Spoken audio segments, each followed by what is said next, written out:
Ресейдің кремльдік медиалары Украинаға қатысты түрлі фейк ақпаратты таратып жатыр.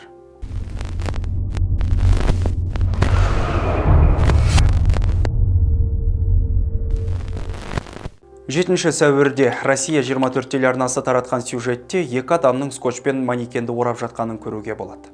Жүргізуші мұны Украина әскері манекенді мәйіт ретінде көрсету үшін скотчпен орап жатыр дейді. Осылайша ресейлік медиа украиналық фейкті әшкерелегенміз. Жалпы сюжеттің өзі келесідей. Идет подготовка к театру в прямом смысле этого слова военных действий на Украине. Как видно, вполне себе незамысловато. Двое людей в военной форме тщательно обматывают манекен скотчем и, очевидно, собираются его выдать за труп. Впрочем, это неудивительно. Десятки фейков с подобными манекенами регулярно появляются в украинских телеграм-каналах. О таких постановках мы не... Бірақ фейк туралы сюжеттің өзі жалған болып шықты. Манекен биіктен құлауды модельдеу үшін сериалға дайындалған.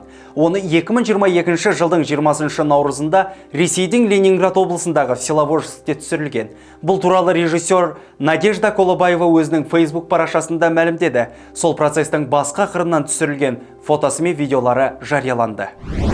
Сонымен қатар сериалдың түсірілімі болған жерді табу қиын емес. Бұл Всеволожск қаласындағы Ленинградская көшесіндегі 9-шы үй. Қазіргі Россия 24 арнасындағы сюжет жойылған. Алайда журналистер пропагандалық видеоны жүктеп үлгерген.